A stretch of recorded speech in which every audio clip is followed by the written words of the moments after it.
doesn't get noticed. 5 more players, so we'll need to go down 523 above to our match number 1 winners. 33 NAE, Regulator, Pulsar, and you can see Wave found just a little sliver of land. He's like, this is a nice little area.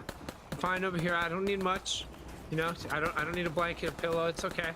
So this real estate is good, and Launchpad's gonna go out, and you know what? He might, I was about to say, he could short pad behind. I thought he might have had time to even just like snag some reboot cards real quick if he had walked over.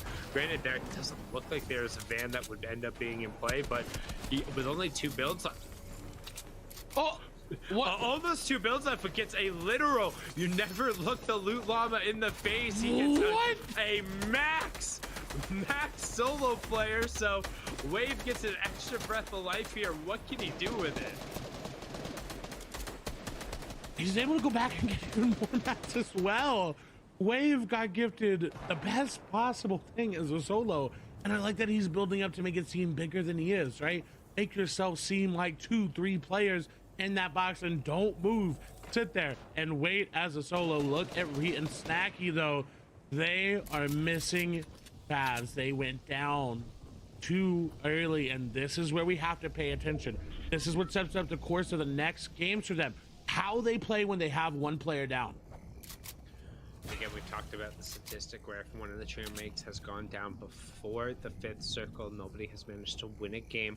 And we also, looking at Reed's loadout, we talk about how he's enabled when he has one of those rapid fire weapons, either opting out of it and into more utility, or not finding it necessarily this game. And that, without full shield, it's going to make some of these trades a little bit more difficult. They do have priority positioning though on this rotation. You can see they are going to pop 2 of their chili chugsbusters just for shields. There is some early pads going out there, so they have the option to recycle. They're going to find that over on the side, dip out, and then just take that off. So good job, good patience from there. Up on the high ground, Arkham, he's up first. He's able to wall off F12 underneath him. Poppy off the challenge again. That's twice in a row. Rex does take 53 damage there, but is able to fight it off a little bit and link back up with this trio. This seems like it's pretty well established now, but then a short pad is forced out. I'm not sure if that was a disengage of her. No, that was his own trio. They're going to connect back ahead towards the other side, try and work again to force it out. So does get caught over towards them, but that's Arkham leading one way, and they've now split the lobby, and they're going to just pad back and forth, Clyde. And if there's one player I want to land on that trio when you're going for high ground, it's not Rex, because his shotgun aim is the best out of the entire trio. He finds shots that no one else can. Their shotgun aim together is all very well, but look at the shots that Wave is going to find. Reet is going to go down. That is a big one there. What can Snacky do? He's on the backside. Observers reading my mind, wanting to go right there. He gets zoned. He gets a moment to breathe, but what he's not going to have is any more points in this game. Hold him at 60, but high ground has been stolen by Batman, Buga, Jagvir, and their teammate up above. They've got to be careful. Wave's trying to make something happen, but doesn't really have. No! He's gonna find XLR out of nowhere. Doesn't have the HP to keep going. If he does at this rate, he's going to go down. He has to try to find some sort of damage. 94 below. Snacky gonna fall down now as well. We saw that the 60-point threshold for them, and that is where they are capped. That is where they are at. 3rd place gonna fall now as well. Where Arkham, Epicwell, and Rex are sitting in the middle of your screen. Second, high ground. They are trying to still make a play. I guarantee you they're gonna look up for high ground to try to take it. They don't have the match.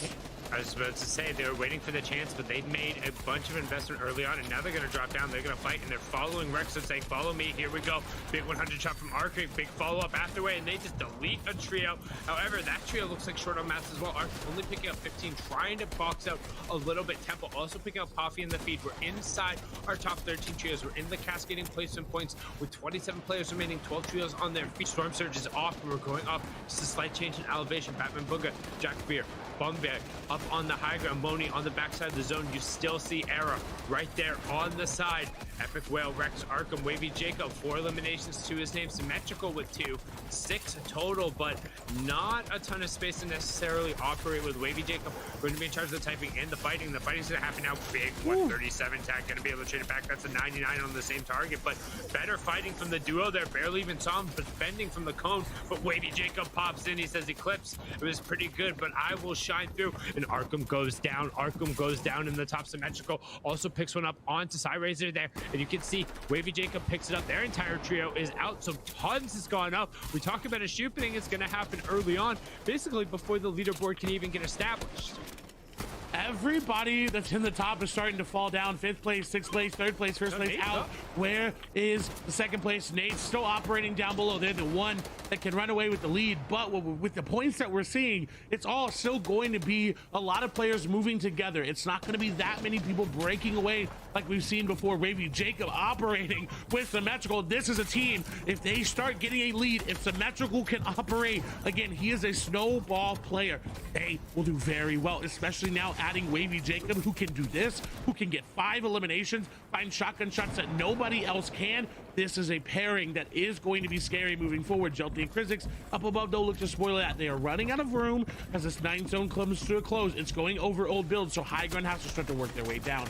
What are they going to do? The shots come through. Wavy Jacob trying to find anything. Andy is going to fall. Jelty going to fall as well, and only Krizix is remaining.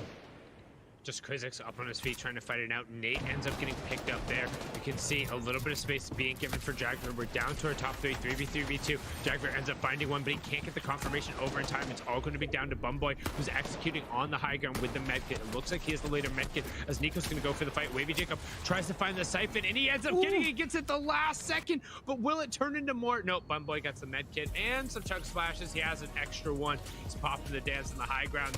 12 eliminations and the victory royale. That's a 54-point game, Clay. It's going to push him up to 72. And we saw a couple of, believe it was only the game 1 winners make it decently far. Otherwise, most of them went down. So that first page should look a little interesting and should look pretty close after these first 2 games. And that's what we want to see, because then it keeps it interesting throughout the entire 12 games. It keeps it a race between everybody. If we have those people that start to pull away, then it becomes a conversation. Okay, we've got 3 here, we've got 3 here that are looking to make it there. But no, right now, in all honesty, in the entire top 15 looks great. So we've got to send it over to Panda, somebody's gun, and Zeke to break it all down. Thank you guys so much. Fantastic cast. First 2 games are now done, and I think we're going to see the patented sundown inning. We'll talk about that more when we get to the standings, but for now, thoughts on that game, SPG? Man, that was craziness. And like they said, we're going to see a big mix-up in the leaderboard. We saw a bunch of trios make their first stake in this final today. I mean, some guys showing out, making sure that they're going to be noticed within these games. Yeah, I definitely think it's going to be interesting how we see these players continue to play this out, because we saw Bumboy actually utilize the heal strat on the high ground, did a very, very good job of controlling that, had his teammates drop down. I mean, literally that's perfect execution in those final moments. But that's the first time we've seen Bumboy and company be able to do that. So will they be able to replicate that same energy in these next games is the question I want to see answered. Thankfully, they did a game 2, right? Let's just get that as early as possible. Let's make these mistakes. We can iron these out. But let's talk about this early game with Kaboo, Nico, and company. And we're using the battle map to break this all down. Yeah, so what's going on? These lines are showing us the paths that these different players are going to take. We can see Hashira far, far away, but his teammates loot up in under 60 seconds, and they're going to go ahead and take a look at what's going on around them. They know that Caddy corner is contested. They see players getting eliminated in the feed, and then Nico and Kaboo quickly hop over, Panda.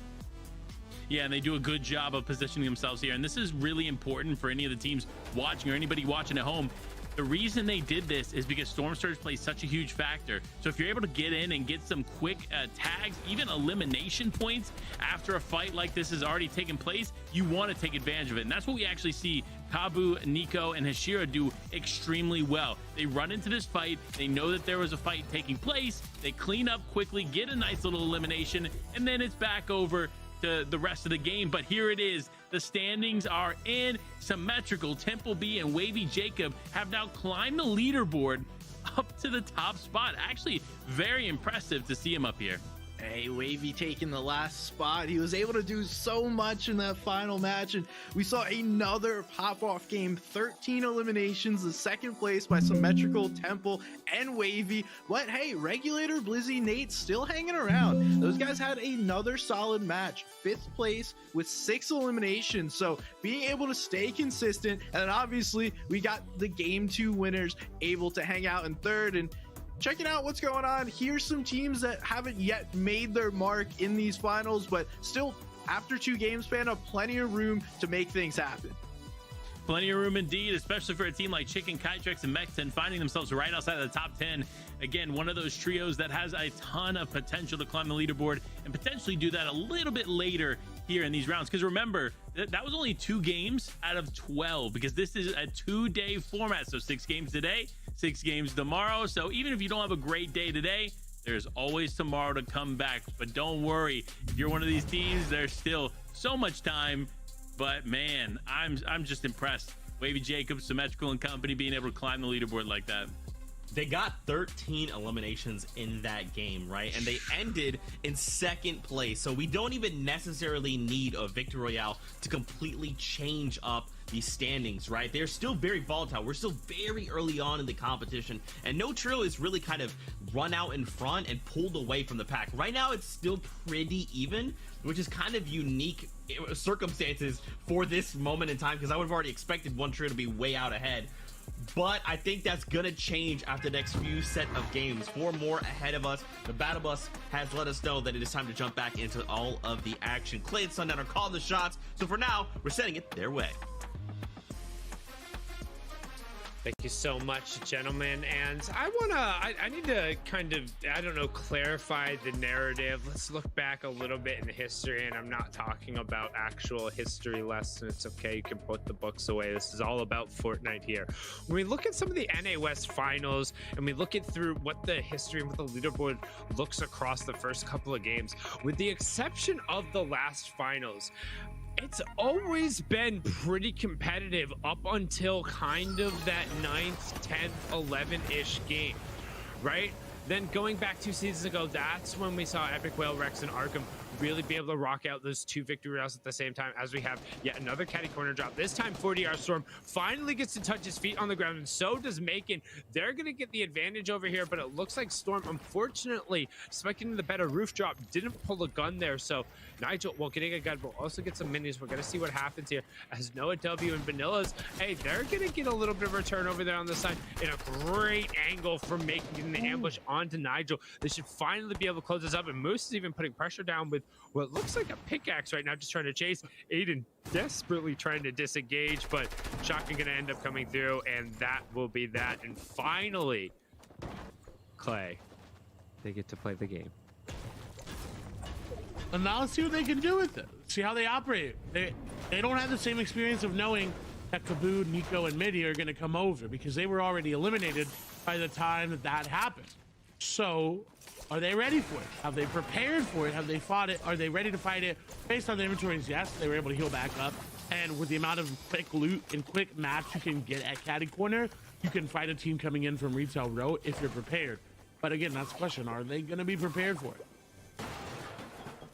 Preparation is everything. And if you think, like, I would guess if you're willing to 50-50 caddy corner in any final situation, any set lobby, I would hope you're ready to then weather the storm that happens after the fact, because that's what happens at caddy. It's a pass through for the other areas around the map. There's like 3 other viable landing spots they could theoretically kind of path through after the fact from the outside in, and of course you're going to stop by and see what leftovers are there. People have been doing that ever since there was the vault going in there, the remnants, and great shots coming out from Tricks. So we also get a nice little quick step on the left hand side. There's 30 players competing in their first finals here in NA West, so a third of the lobby getting the first chance to see what it's like to compete up against Epic Whale, Rex, and Arkham. Welcome to the Wild West. É isso aí, pessoal.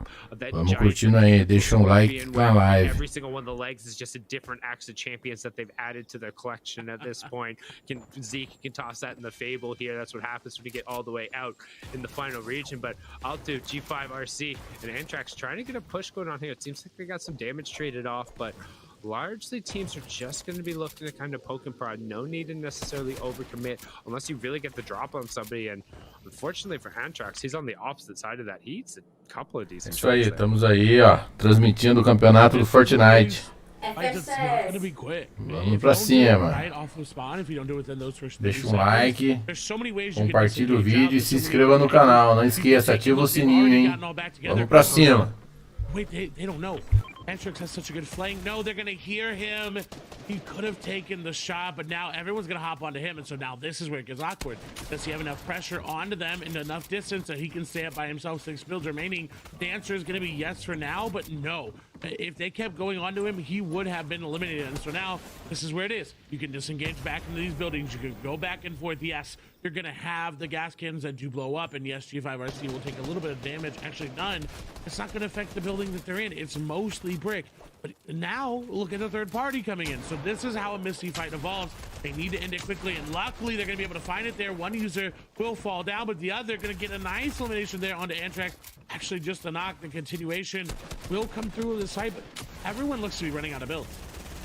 Yeah, you don't want to run out of belts, and it's tough to refarm in this situation because, yeah, you think, oh, there's plenty of things that can hit around me. Well, one, you reduce your cover, and two, gives you like 3 brick of swing, even if you're hitting the power point. So very difficult to get that back up. As you can see, Trix is the only one who's really at fighting effective HP. The user playing trying to sneak a shot, and they're not allow his teammate to end up getting denied. And Trax does tick over and gets a much needed siphon to give him a little bit more to work with. He's going to try and double back to end up getting the stick. There's Alto, G5RC. Vamos lá, pessoal. Aí, ó. A build já começou, o pessoal tá construindo. E os caras vêm pra cima, hein? Sente o drama, sente o drama. To actually just toss a wrench into it, it's now gotten down to a 1v1. Trix is going to say, all right, well, now I need to make sure I at least get the confirmation there. Trying to get the pickup onto one of the user players as the other one will loop back around in his Alto. Recognize that the player is down, trying to get the spray, knowing it takes 10 seconds there, and doesn't really have an option. Great 84 tag. This is winnable now if he's able to find one more big shot. He does only have that common pump though, so it's got to be a full shot. The pressure is on. Doesn't have enough builds to keep going, but has enough for right now. Has enough for the moment. That it's back and forth game. They're playing chess with each other right now, but who thought 3 steps ahead? Who has the angles? Not going to have it there. Able to take just enough damage. Dissuade him. He has 3 HP. Trix has got to be regretting that going back. Yes, Revive is going to bait it out. You're right. He has to stick it, but he can't. Heard the edit from All2 and went back to try to go for the play, and now was he able to find his launch padding away, but it was a short pad. No chance for contention. No chance for a spray. Immediate reboot coming through. I was just about to say short pad right over the reboot, making sure that Alto can't get an angle. So Alto instead going to recognize he's out of builds, just trying to get whatever amount of loot he can. But a tough little hop going through there. Clearly hasn't done enough of those elimination runs over in creative to get the hops on. Everybody who's practiced those knows how to make the jump. But when the pressure's on, you just need to get it. He's going to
this fight stalling out, and that's again one of these things in Caddy. There's very few POIs that I dislike fights stalling out in. Steamy, Caddy, Missy, those are just 3 of them there that if the fight takes a little bit too long, it gets awkward, other teams start coming in, and you just don't get the fight that you wanted. Stealthy, not one of those though. There's not really a lot, in my opinion, for people to disengage back into. It's very, yes, there's a lot of trees, but you can track your opponents very easily there. As Lucky Pump going up against Vanellas, they will go down. Jagger, Batman, Booga, and Bum Boy nearby. As Vanellas will go for the shakedown. They don't really have a lot to work with in terms of close range. They all ARs here. They're dropping everyone but one as we see Antrax fall in the feed. Unfortunate. But honestly, we've got a lot of early game aggression. Yeah, I feel like this fight, every single time I've looked in the feed in the bottom corner, has always been like 2 people being picked up and then there's the reboot coming through. We just never get the full resolution.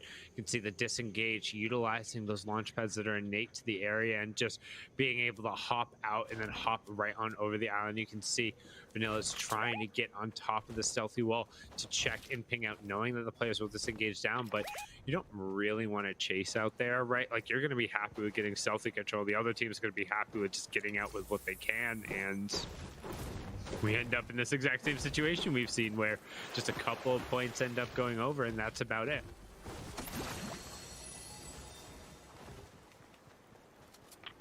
This is unfortunate because they didn't get those elims. Look at the inventory of Vanellas. They don't have close range except for the pistol. They don't really have a lot to work with, so they're hopefully going to be able to find something here. But look, Noah W plays as well. Essentially starved off of loot. They don't have anything close range either. But we do have a stumper here for Sundown. Which player has the most top 5 finishes and NA West Final 6 without placing first? Naki or Kenshi? Wait, no. Maybe? Yeah, because Macon ended up getting, I think Macon got a dub back in squads. Yeah, I'm safe with that. I'm safe with Saki and Kenshi. All right, we'll have to see. Ranger No W plays and Vanillas are going aggressive at the Lighthouse house. They tried to find these eliminations. They already found one, but can they find the other 2? Can this puts them back into this early game? Because again, they don't really have a lot to work with. This team is running out. Beautiful box by Ranger there. Is going to get both of them down very low. The team is going to be right there to clean it on up. That team, unfortunately, ran out of space and ran out of time as Ranger No W plays Vanellas executed beautifully there on the push. Yeah, nice little chase down factor right there. And we're going to swing over. Oh, it's Favs. Okay. I was going to say Favs is going to be the 3rd one who ended up coming up, but it's we're going to swing on over. This could be the one. It could be the time he breaks up. You say Reed season, but could end up being Favs season over on the other side. I would guess that Snacky and Kenshi are probably then at 5 FNCSs that they've ended up making the finals for, and Favs snuck in there one extra time from them. But the thing they've done very well compared to the other FNCSs we've watched is they've carved out a space in terms of the drop spot that feels very similar to what Cami Sunny and T could do on a EU, where you're going to get enough of your resources, but more importantly, you're not really going to ever get constrained into where you get bogged down into a fight unless you want to be. However, for Reed, every fight he sees is a fight he wants to be in, so they tend to get bogged down a little more often. However, if they rein that in over the course of the 12 games, I don't necessarily think they're going to end up in that situation. But somebody who seems like they moved completely away from where they were previously, Zix Exalted and Dubs, they're way on the south side of the map now, Clay. Nowhere near where Reed was. They did not want to have to deal with that concussion. The spray back not going to come through. Dubs takes a lot of damage, but we'll be able to heal it back up. Sharp, shallow, and Asian feeds just putting the pressure on from 3 different angles. They got to be careful though. Shallow is right there. If Shallow gets a little bit too aggressive, the entire trio could hop onto him. Sharp there to back him up though. They're back up top. Dubs takes even more damage, and now Sharp and Shallow looking at them. Luckily, Zix will go over, give some heals, to give some mats, and to give a little bit of time. Dubs, they waste all of their Trollic splashes there, but again, it's not a waste if you keep your teammate up. If it ends up being where you end this fight on top, it's not a waste at all. And looking to potentially try and get a chop. McLovin goes yeeting himself off of the side there, but it's okay. Gonna be able to dodge the punch. Just needed to be checked out. Gonna get right back over to his teammates, not being abandoned this time. Doesn't want to go on an adventure. Sharp and Shallow doesn't seem like that fun of a duo. Definitely not as funny there, but you can see they're trying to potentially weigh the options of a chop, seeing like where can they get it, but unfortunately McLovin does get isolated and taken out. And like I said, hey, Sharp and Shallow, they only had their best interests in mind, and they're looking for those 2 points in the Storm Surge, and Zig's just going to burn the launch pad. But it's a rough launch pad. You're not going to be able to change that much line of sight, and they're just going to track you down.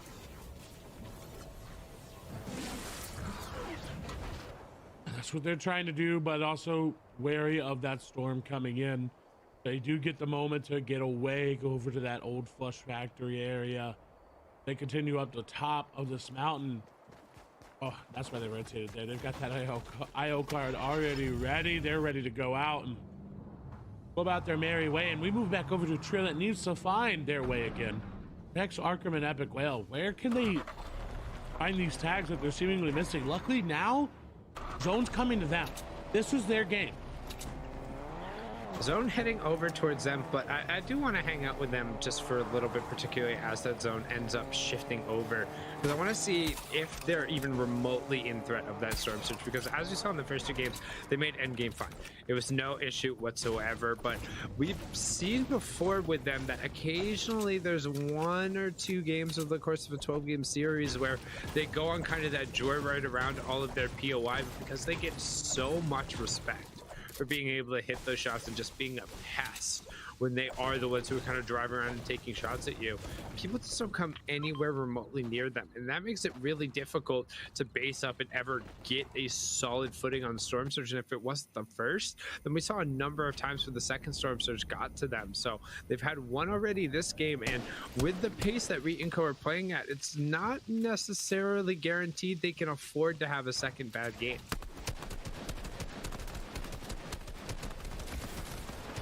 I've never known them to have 2 bad games back to back. It's not been a thing for so long. Wavy Jacob is going to take a lot of damage. They're trying to get their tags in, worried about Surge, it seems like, but everybody's going to pressure through. Jay Rose's dog and Zinx looking to pressure Symmetrical Temple and Wavy Jacob. Cool Quinn and Wave will hold off for now, but I don't think Wavy Jacob's done with that fight. I don't think they want to be below Surge at all. I mean, no one wants to be below Surge, but them in particular, they want to be able to play the way they played the last game, right? They had their aggression when it was merited, and they now have to rotate through. They pick the right rotation, though, with this vehicle, though, or when they get too aggressive. And again, it comes back to that for Wavy Jacob, because seeing him rotate with Symmetrical Temple, it'll be different. Symmetrical can control this. He can navigate them to say, hey, this is where we're going. This is the fight that we want to take. And I love that pairing. I really, really do. But the question is, can they convert onto more Wavy Jacob popping out the window? That's 2 headshots going through, so can be relatively happy with that. Only taking a couple of dinks again, using the car as most of a coverage. They're going to be relatively happy, but Temple took a whole bunch of damage there, however, sitting on tons of shields. Wavy Jacob yet again being able to bout face and find plenty of rifle tags, so I don't think they're going to end up being worried about Surge. I promise you there's at least 3 trios that hasn't done as much damage as them, or it hasn't done as much damage as Wavy Jacob since we've been watching it, right? So like, they should be in a fine spot. Additionally, he's sitting on 415 extra medium ammo, so he can just kind of like hold down on that right trigger of his as he walks around if he wants. And we see where the zone pulls. We're going way out west, Clyde. Whew. This is perfect for Arkham, Epic Whale, and Rex if they have set up for it. But look, there's nobody. There's now, well, 1 trio if you draw directly from north to south in the middle of the zone on the western hemisphere here. Only 1 controls that entire side of the zone. That's a lot of free tags for them, a lot of space to operate, and a lot of control that's going to be given over. Though control so far in terms of the series has been a little bit funky. Yes, we saw it in the second game where you're able to really ride out and kind of rely on the high ground to end up getting the victory royale. but it's been tenuous at best, and there's been a couple of other circumstances that shifted to it. We will see that Stormsurge warning on the right-hand side. So first trigger comes through, and this is 154 below. Then it's going to update it, so we know that the absolute lowest team has to do at least 154 damage, which isn't necessarily an insignificant threshold going through. However, could end up going up a little bit higher and then popping back and forth. So just gives you an idea. However, K2G, FJA, Concarna, XC33 Mona, they're going to be more than happy where they're at, sitting 300 above, not necessarily too worried. 4 trios will be impacted, so expect a little bit of a rush here. And again, this is a situation where I'd love to check in with Epic Whale, Arkham, and Rex and see just kind of where they were at with the Storm Surge, even if they're just a little bit above. We saw they were last time, and then it wasn't enough, and it ended up shifting back over to them. Taking a look around the map, though, we'll see Fruit, Delta, and Alex going to be 153 below. No one really around. They can move quickly with this slipstream and can get to these other players that are on the other side of it. But as you see going through, there's nobody there. There's not really an opportunity for them to get 150 damage below. That's a lot. They have to make a move, and they're going for. They're dropping down. Who are they going to pick, though? It looks like it's going to be Keto Oko and Bluzro. They're trying to engage upon another team at the exact same time. They may not realize it. They may not notice. But the spraying will give it away. Bluzro will be notified. But now, again, between 2 trios, who do they pick? What do they do? Honestly, I think you hope one of these other trios is also underneath Storm Surge. It doesn't necessarily look like either of them are playing as such, but if that's not the case, you kind of just have to go. And Bluzzo just took a ton of damage, but Alex is also on the back end of it. Delta ends up coming flying back in for a second. It looks like they're just going to opt to try and either disengage or throw themselves back in, and it looks like he's going to try and use it to potentially get a different angle of approach. And this is such a tough fight. And like I said, this is 2 trios right on top of each other. They're going to look to try and ping pong back and forth the Storm Surge, but Fruit just can't find an angle, so instead going to dip into his utility, trying to find a way back through the zones. Does find an edit, trying to sneak on through here, but he's still just taking that damage. His teammates are being hammered away. Keita, Oka, Bluzro trying to get on the wall there of Salute, XLR, and Nova, and it seems like they're doing enough to just trade, but it's only been shield tag so far as Fruit finally does end up getting taken down. Match one winner Nate is also taken down to Defiable, not necessarily in the best of spots though. After the fact, he drops in. Salco, however, going to be able to rescue him. Blizzy is by himself. No, as I say that, Defiable ends up going down, so Blizzy, playing a little bit of spoiler, also ends up joining the triple digit club. Really, he just wants to hold on to reach that top 24 at this point as a solo. He wants the extra 5 points that are going to come through. And they've got enough damage to be above for the next couple of zones, but again, everyone that's doing damage that was below him is going to make it that much harder. Taltai going to be down very low. Ooh, it looks like maybe 12 HP. Nico going to be taken down. Midi trying to put some damage back, but Caleb and Riverson are putting it on to them. Caleb will now fall. That's going to be Riverson and Taltai versus Midi and Kaboo. Who or what damage can they find? Salco will immediately launch pad away to zone, but going to get tagged up. Taltai will disengage, cannot take even 2 ticks to zone. Hashira Midi, that is going to launch pad through. They're leaving Nico behind. On the other side, though, Riverson's going for the revive there onto Caleb, and they're going to be able to get it. Revive, and then a quick little chug splash makes sure Caleb's a little bit more comfortable. Not a single stiff breeze will blow him over. It'll take at least a bullet or 2. Kytrex is going to get the confirmation onto Midi, and I also like the way they're advancing, where you have Riverson just sitting a little bit back. Well, he was doing it. He was holding what could have been a right hand. He could have just like turned and fired some, yep, exactly like that.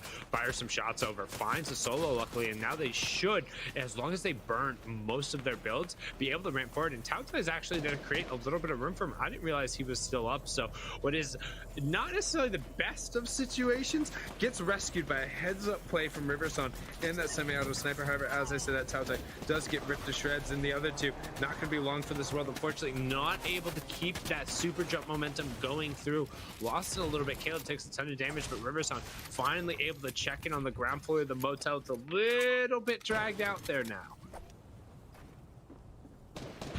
But they're in the zone. They're near it as well for the next one. They're here. They made it. Yes, it was a tough rotation for them to make. They did have some struggles, but they're here. And again, that's what matters in Fortnite, is just getting into that moment where you can pop off, or you can operate on the low ground or on the high ground, even the mid ground, where you can find that chaos and thrive in an Arkham, Epic Well, and Rex. Not where I thought they'd be. I thought they'd be up on high ground here on top of the hotel. Again, they did rotate out, give up a lot of control of Believer Beach. Now they're trying to make their way over to Wave, Pool, and Quinn. You see Arkham building their way on out. They've made it over what looks like to zone. It looks like they'll reform up, not going all the way across the road just yet, but gotta be careful. Yeah, but this season, so Hotel normally was this super strong power point because you had great sightlines around it. There is a massive ship crash just a little bit down to the south. I think you guys see it. It's parked right over on the top of the screen. Jelty's right there. There's a ton of shadow stones over there. You have the sideways stream. If you're posted up on top of the hotel at any point in time, somebody can just come dropping down on top of your heads, and you just don't want to end up in that situation. We've seen, particularly when we get into these final situations, Epic Whale, Arkham, and Rex, they play for late game.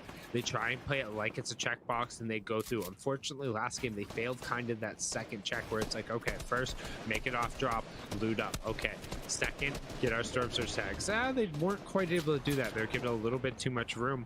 But right now you can see Favs, Reet, Snacky trying to lay over some shots, but XE, Moni, and FJA are in great position to potentially take advantage of them. We do have the Storm Surge warning tick on the right-hand side, so expect a little action to happen as players are going to be forced to rotate. Fourth zone is closing in, so it's the last safe zone completely inside of the previous one. That means real estate will be at a prime towards the outside and on the high ground priority to the south where this crash site is.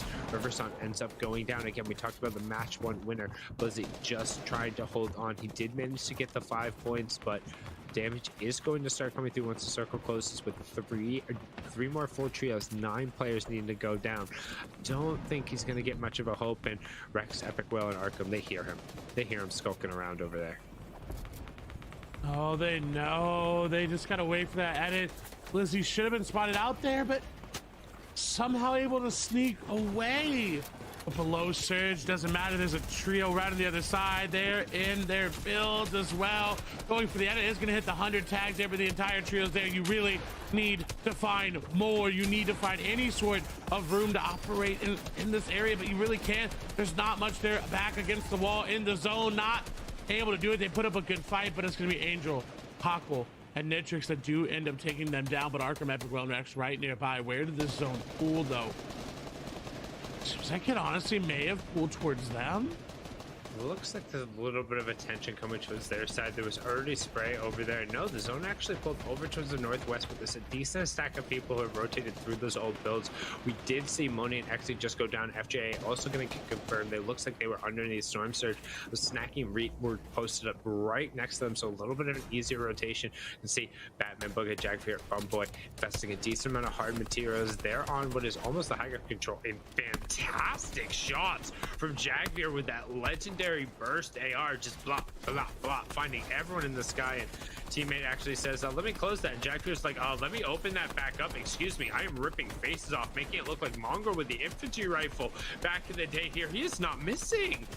Oh my gosh, they're not gonna have to worry about Surge in this looming zone at all. Jagfear putting it all down, not able to convert on Elims, but it doesn't matter with the aims like that. You are vibing. Look who's got the high ground though.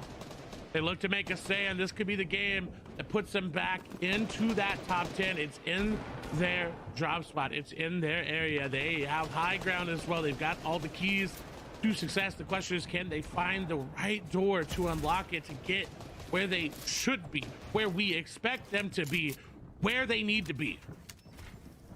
That's fantastic. That was a great call right there. Slipped it in, and that's what it's all about, right?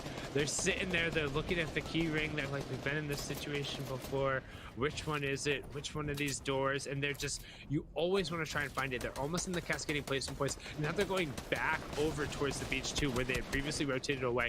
They know that they have the high ground priority. They see the team on the other side. They know Launchpad's going to have to come out from Asian feeds, sharp and shallow. And there's going to be a number of other players. So what they're going to do is they're going going to wait to take their shots and potentially look to either launch pad back over to the other side or tarp over, depending on the situation that happens on the low ground. However, if you look on the bottom right-hand side of the screen, J Rose's Dog and Zinx directly on top of Reed, Snacking Fabs. Everyone else taking the sky, and Asian Beats gets ripped down near immediately. 3 different trios. Shallow also gets ripped down. Sharp, I don't think is going to be long for this world. Rodrigo tries to go up late. Kytrex also going up. Reed, Fab, Snacky are going up. They went up early over on the other side, midway through, right on the edge of the zone. Reed way over index. He spent a ton of brick. He is nearly out of builds, but he went so high up to deny the high ground away, saying, we know what you guys are trying to do. You're looking to go late, but Clay, he did it outside of zone. And they're below Surge as well. They're not finding tags. Luckily gonna find, it seems like, 1 AR tag here, and they're only really wood and a little bit of metal remaining. Shark will now fall. You were right, did not have much more in the tank there. Where's Arkham, Epic Whale, and Rex? They are below as well. Storm Surge issues plague them again. Only 160. They should be able to find some tags, but they got to find it now. Arkham down to 4 HP. Really has to get together with this team as he got no builds remaining, no hope remaining, as that Surge is going to hit him and he's going to be instantly down. The fish were thrown, but it doesn't matter. There's another player on the other side trying to throw him over. Will he pop it in time? He does. Just barely going to get it off. But again, that's a lot invested into keeping one member of your trio up when there's no one around for them to find. They have to go and find these shots because running away is not going to get it. Arkham has to hop in a box. Reed picks up 2 up from the high ground, able to get the knocks. They're going to convert. I believe Snacky also end up getting one. You can see Storm Surge is about to turn off here in a second. Arkham might do it himself by picking up Eclipse onto the low ground. A nice little rescue, but you see our top trios going at it in high ground, currently in control. Our leaders, is it actually Reed season? But Arkham says, hold on, give me a second down the low ground. There is also a launch pad in there. Don't think they necessarily want to actually take that. They're trying to potentially clear the top. Looks like they want to fight. They're dropping down. No more builds on Arkham. Looks like Epic Whale and no, Rex also going to take the lead, tarping ahead towards the back. They're going to bout face, find no shots towards the side, but know that our players are looking to drop down. Wall ends up getting opened up, nothing there yet as we have our top 12 trios so far. Cascading placement points coming through, Harpoon coming through, bust through the walls, but Arkham just keeps finding wall after wall. No more space. Do not enter this way. They say, we're going anyway, Sundown. Will they be able to bust through? They find the duel on the other side. There's a trio. Find the first shot. Can they get the second? They turn around. There's a team behind him, and that's Rex, who goes down. Epic Whale barely in fighting shape. Arkham trying to find some space around the side, and that's a huge shot there.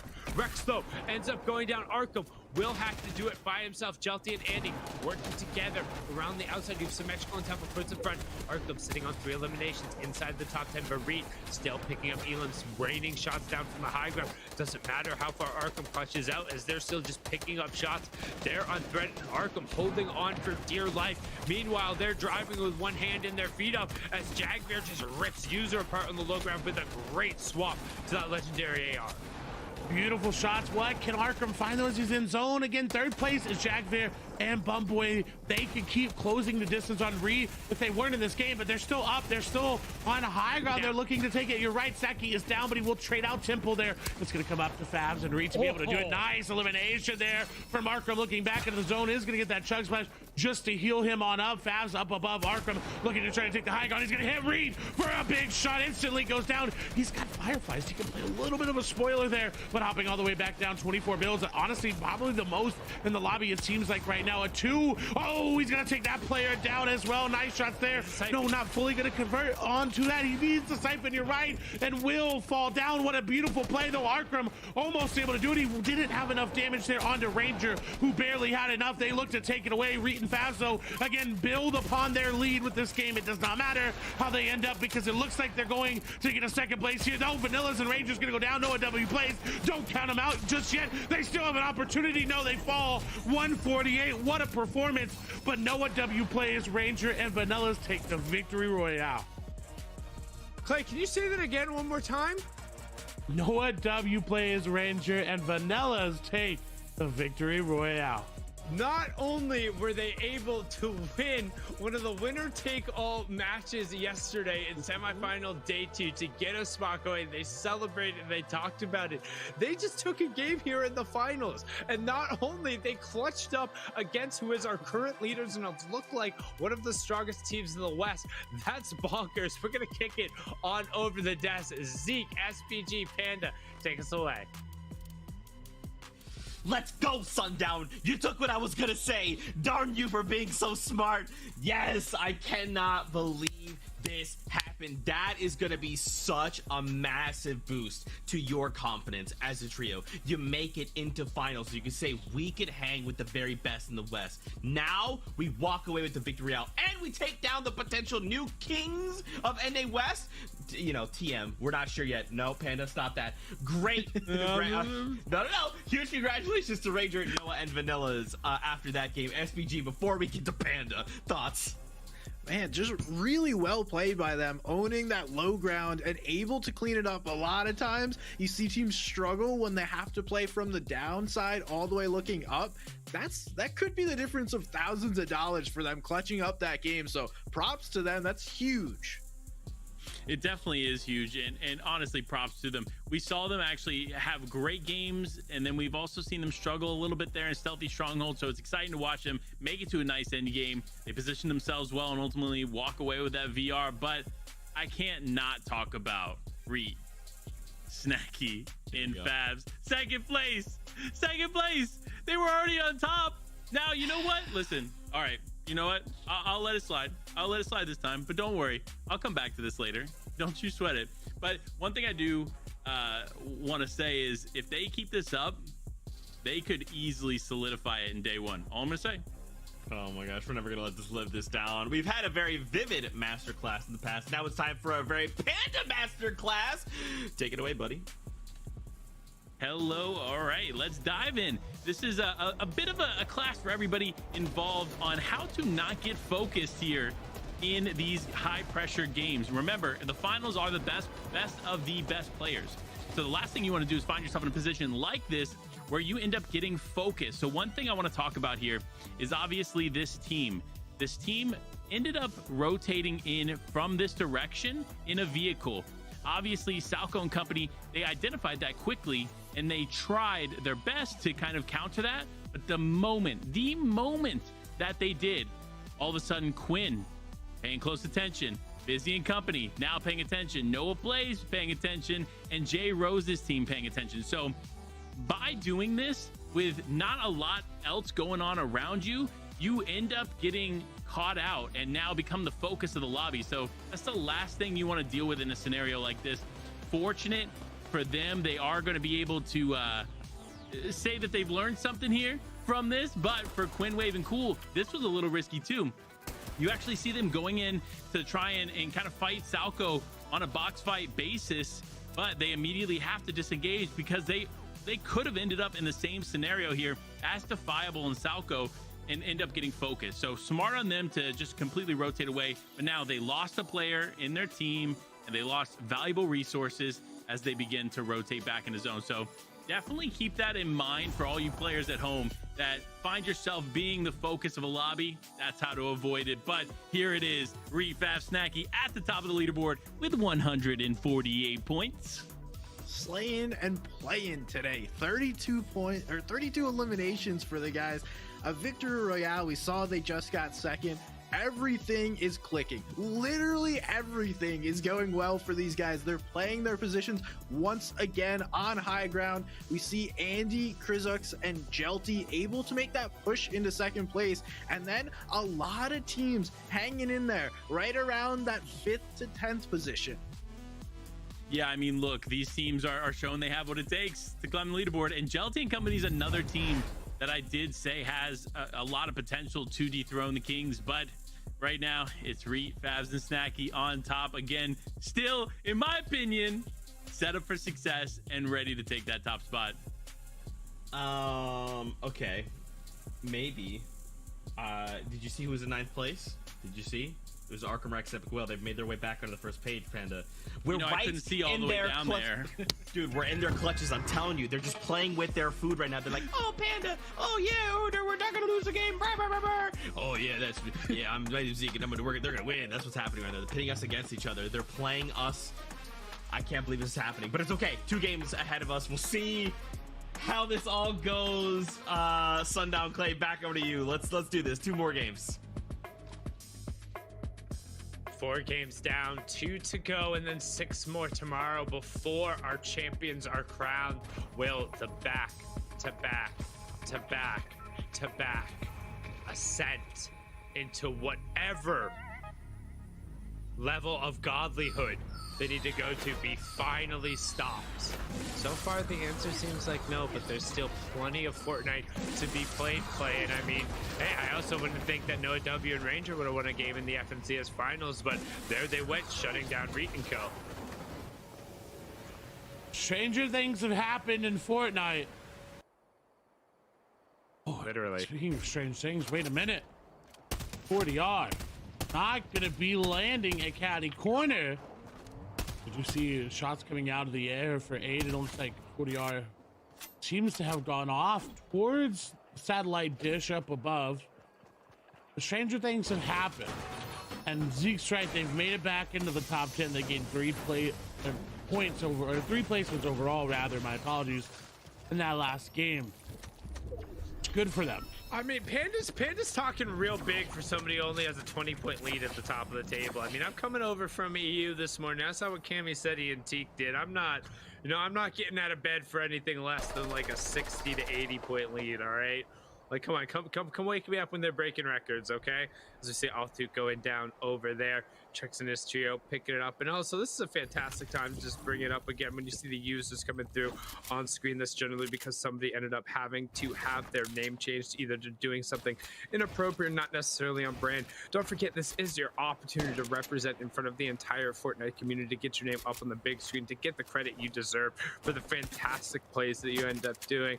Just make sure your branding's consistent. I mean, I know, Clay, it's super easy for you, but I mean, I've been sundown for 15-something years. It's just pick a name, end up going with it, rep your org, whatever you need to end up doing in that situation. But just be yourself, man. That's what ends up mattering. As you can see, there is a little bit of a troll under the bridge, so you need to be careful just kind of standing out here and winging shots out in the open. They do. I mean, and look at Arkham, Epic, and Rex, right? Yes, they are so good and they get recognition just because of that, but at the same time, it's easy to find out who they are at any given moment because it's always either Arkham, Epic, or Rex, or some variation of that. As you move over, Solution will fall down. Nigel and Aiden trying to get over as Bolt and 2006 Born will put the pressure down. That's going to be a lot. I mean, again, they didn't have that initial off spawn fight against 40R. Thinking company, and they're pushing out to get it. They know they need Surge, and that's where they have been getting it for these early zones. Not able to get it now, but oh, wait a minute. Look who's coming over the backside of the hill. Look who wants to turn this fight around onto Lucky Pup, 2006 and Bolton. They do, and now Nigel and Aiden are forced to go away. And the early fights up here are so awkward because, like, yeah, there's a decent amount of material if you have time to go and farm it, right? And you're not really going to have the opportunity to go around there. So if somebody extends even out a little bit and you're like, oh, I can build up, like, I got 80 mats. It's a lot early game. Yeah, you build up on the wrong angle, and then all of a sudden you have, like, one brick wall to cover your side. And that's what happened there. Macon, he's way too good of a player. As I said, he's just going to be able to beam those shots through. And now they've turned what initially, it seems like if they came out the gate with this strategy, they would have been in such a better situation. So it feels odd. So then again, I don't want to say coin flip, but you might as well have cued the yakety sax and the Benny Hill music in terms of those catty corner fights over and over again every single time. And it seems like every region just there's at least somebody who wants to flip a couple games over there. And I feel like it's a little bit overvalued. Right? Yeah, you get the peppers and you get the free shield, but there's just not enough loot.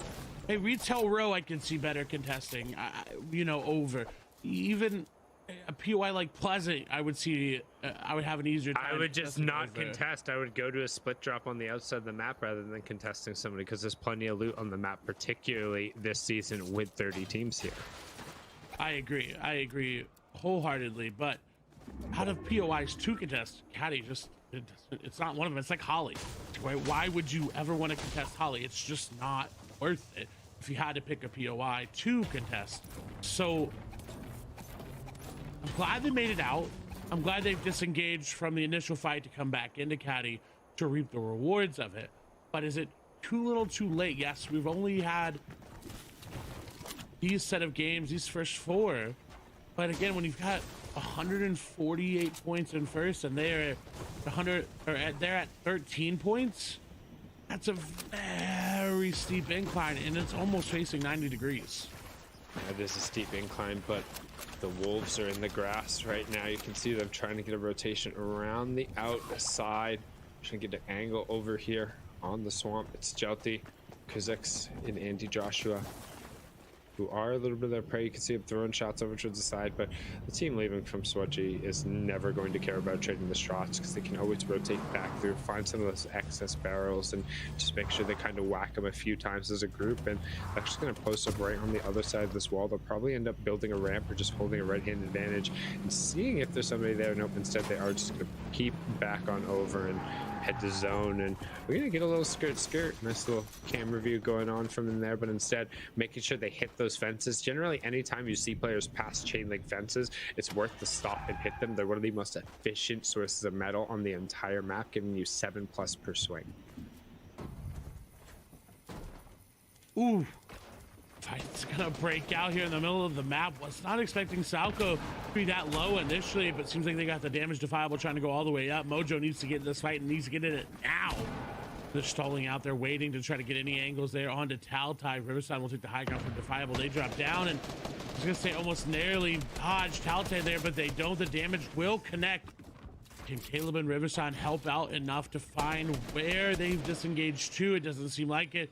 Seems like they're trying to bring everything down or at least rebuild in their own builds. And now that Mojo's involved, they've got time to give Devi a full medkit to get them back up to 120 effective HP. Now they'll get back up to 200, and this site effectively has been reset.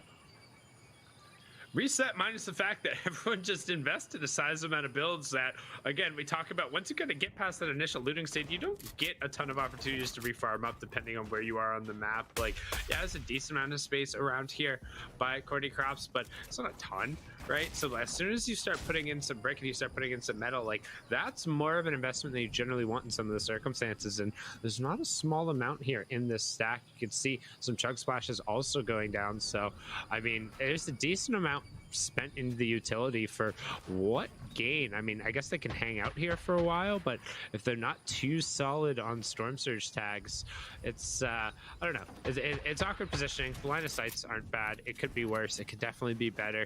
And as teams who definitely aren't towards the top of the table, I feel like you want to be pressing the gas a little bit more right now. I agree. I think with the chop down gonna come through. That's a multi-layered chop down all the way down to low ground. That was very well coordinated, but it doesn't lead to anything. Caleb is gonna get some shots taken out of, but nothing gonna connect. Taltai's got that charge ready, but he's not with Caleb right away to effectively use it. You can have this charge in inventory, and you can have it there, but if you're stuck behind a wall without anybody to edit it for you, you're going nowhere. Yeah, you're just a snake in a grass with no venom behind your bite. It's just kind of like, hey, what's up? How you doing? I'm a little snake. No, I'm good. You're fine. You can hang out over here. I'll just be hissing. No worries. Caleb Taltai just hanging out around the side. You can see Rivers on trying to get a little bit of an angle, potentially take advantage if somebody slips over and away, but that can also often end up getting you segmented out. We've seen a lot of fights kick off that way. He is not covered over the top, so if the angle does end up presenting himself, but you could see him trying to get some kind of information. Don't like this fight continuing to stall out like this for either team. It's just not worth the invested mats, as now someone's making a decision, but it's not leading anywhere. Everyone's just disengaging so quickly from that fight, and it's putting both of them at this point of no return where they're gonna have to keep eventually going for these fights. Riverside with some very good edits to get as much information as they can, but no one going to be around to get those tags on. Look again, they've disengaged all the way back down to Viable, Salco, and Mojo. Don't want to give this side up either, but at some point you have to. But you don't really get the option to anymore, right? Like, you burn a launch pad to get away, but what are you going to do? You're just going to walk away from the team that you've been stacked on top of? Like, it doesn't really work that way anymore. As we see, quick stat left-hand side as we transition over to Impulsor Squishy's trio. It's the only team to improve both placement and number of elims each game. So their stocks are on the rise. If you'd invested them early on your portfolio, you'd be looking at it and be like, hey, that's pretty nice. But so far, we've also only seen one full trio end up going down and 5 players total. So it's a full trio plus 2 other scragglers, and there's a lot of room to be operating in. What is Arkham to? Arkham and Rex are very isolated. I mean, can we flip over to their perspective? What is going on? This stuff, they're taking this fight, so I want to watch this 3v3. Arkham is loaded on loot. If he's able to get his shields back up, they can take the fight, but it seems like they just went on, like, I don't know what that little adventure was. I don't know either. It was so greedy. Look at 24 builds for Arkham. Second zone, they're above Surge. Yes, they've solved the issue of that, but yeah, you can't really do anything with that. Because look at Yumi, look at Squishy. They're disengaged all the way out. They can't capitalize on any of this. I think it's fine. 426 above, and you saw Arkham had a legendary charge. They can pick who that goes on to. That is more than an unlock. We saw what he was able to do by himself last game when he ran through it. They've been slowly closing the gap. And again, I go back not to last season where they had a pretty solid dominant performance and wrapped it up, but the season before that when they were able to get those 2 games, I think it was game 10 and game 11 win to really seal it. It was so impressive. You can see Arkham individually took his trio from 10th to 3rd in game number 4, and we got to watch that run, and some of those shots were just ridiculous, and it's part of the reason why right now in his hands you do see that legendary charge shotgun. He's one of the players who, I don't want to say he prefers it, but he puts that thing to such good use. I mean, they're all very good with the weapon, but Shallow over on the side trying to get a revive stuck on him. That's Asian feeds, trying to make sure it gets there. Sharp is going to play defense. Yumi, though, is going to be taking the shots from the side, and that high ground, once established over the top of that drive-in movie theater, is really hard to break down because you can't chop it, Clay, so you just kind of keep throwing up some wood walls, and it's super secure. Which kind of solves their issue for now about the low materials. They don't have to keep investing if someone were to chop down movie theater, but that's a short-term solution for a long-term problem. They need to find something, and honestly, I love that Arkham is going for the C's, that multiple teams are converging right now. They can capitalize so well on this, but it's over that quickly. Just as soon as it started, that fight is done with. They are going to go back and fight this exact same team that they fought earlier. They need to be quick about it. They have to make a decision. If they go for this, they need to go for it. They cannot back out once they do, because they're already going to have invested so much, and they need it. 36 builds. Harpoon is out. They're going in, trying to get through. No, not going to be able to do so. Arkham is going to find some extra loot, going to go for it right away, just trying to get anything back in their favor. They decide, no, it's not worth it. We're not going right away. We're just going for the loot 48 builds. That's still a net positive for them, but they need more. They need these eliminations, and they need to get all that extra loot. Yeah, they're still wall-to-wall with that trio on the other side, and it puts Arkham in a little bit of a weird situation where generally he wants to be one of the ones playing towards the front, but because he is holding that charge, he needs to be playing at least a grid or 2 space away. You don't necessarily want to end up wall-to-wall against a lever or a pump. It does, even if you are the best charge player in the world, unless you have like one of the scroll wheel resets or a super fast trigger finger, it's just not going to end up getting those shots out quickly. And Bumboy, Batman, Booger, and Jagreer are going to post up on the slight little high ground change here, so any of the priority positioning they might have had is going to get cycled out, and they're actually going to dip back on over in here and just try and reform anything they can kind of get their pickaxes on. I just want to see them hop in the box. I just want to see them go and get this team and be decisive, because we know they can. They can't afford to lose that fight right now. Exactly. They can't. They literally can't. As Jelty is actually going to stick a revive. He's back, or stick a reboot back over in the zone, trying to get. Will he get Krizix and Andy Joshua back up on his feet? We see at least one coming through, and boom, there's the second one. They got shields coming down. It is a 2-tick zone, so they should be fine. And they've just swapped over where their high ground position is. So I'm actually okay with this movement right now from Arkham, Rex, and Epic Whale. Like, it's put them in a decent spot. And now if any of these teams try to rotate, they will have a line of sight on them. They're up above that tree. And they have the Harpoon, which is a saving grace when it comes to refreshes, because they don't have to invest a lot to go grab them. But they have to be actively looking for it, and they are. They always are. They won't have to deal with Surge anymore. Only one player will need to fall. So it's not the worst. We've seen worse off positions in this game already for some trios. But when it comes to late game high ground for them, or late game mid ground, I just don't see what we need to see in their inventory to make it there. Now, I fully expect them, if zone doesn't go their way, as we see Arkham use that harpoon to grab a little bit of extra loot, I fully expect them mid-game to hop into a box and to go aggressive and realize that they will need a little bit extra mats, a little bit more refreshes to come through.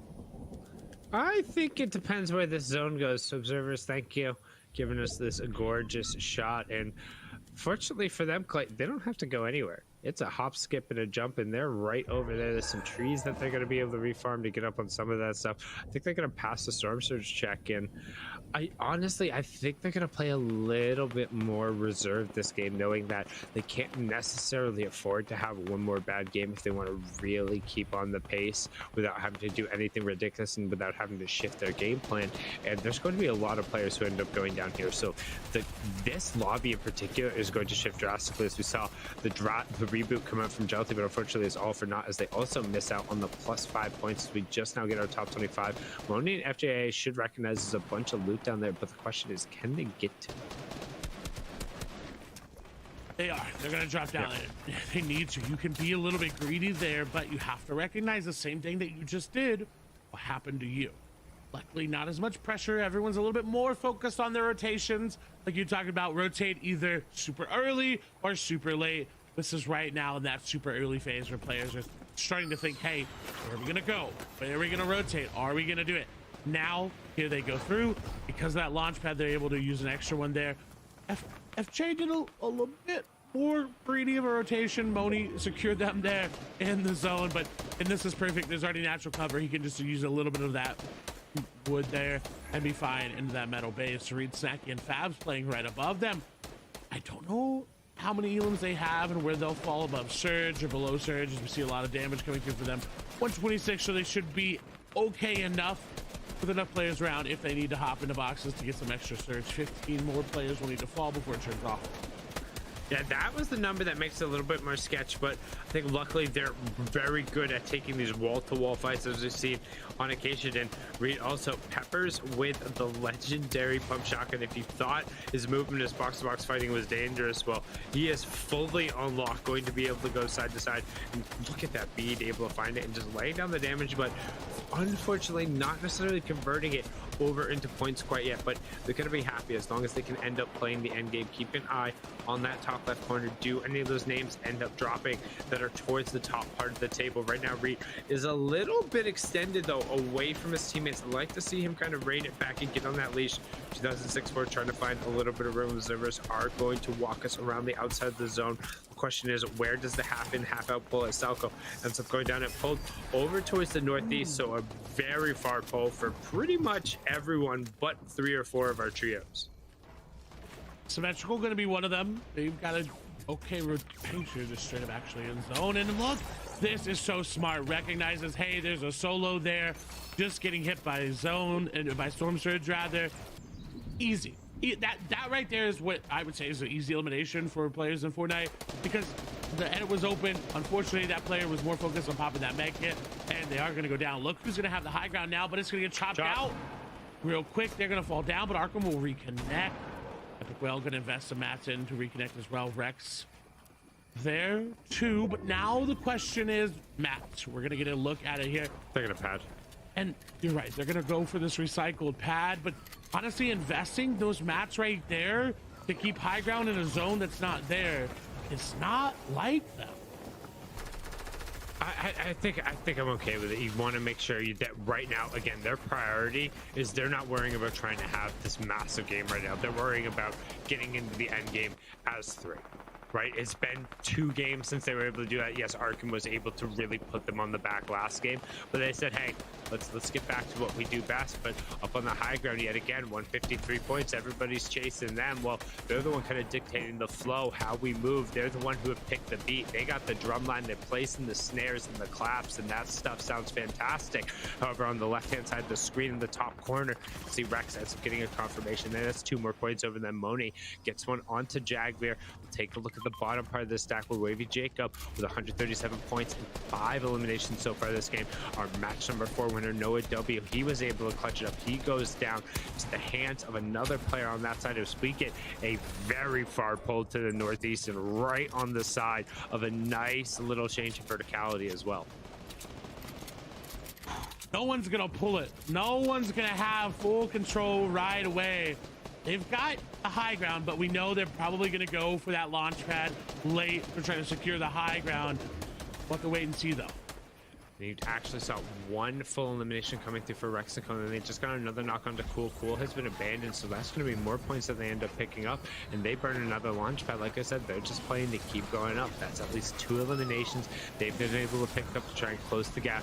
Can they land together and do it? We know they're on limited match, so they are really having to operate just like there's a tether tied between the 3 of them. Make sure you pull it back, keep the distance even, as we're going to swing back on board here with Jacob, Symmetrical, and Temple operating down on the low ground, Snacky all the way up on the high ground. You can see Reet and Fabs connecting for it, but here they go. Nope, like I said, it looked like they were going to go up for a second, but they judged and they saw, nope, up way too far instead. Front side of the zone. Epic Whale and Arkham go away. We're going to go back up to our leaders up top, who are only 61 damage above Storm Surge, but finally going to end up finding it there, and that's a full Elam. Nice little one-shot coming through from Reet onto Zooks. They see Snacky up on the high ground. They're going to split the peppers to make sure everyone has one pop for that bonus little bit of movement. And right now, we'll see what's going on in the middle of Tarpas. Rex, Arkham, and Epic Whale. Only the 1 Elam to their name. Very low builds. Plays are going to have to be made.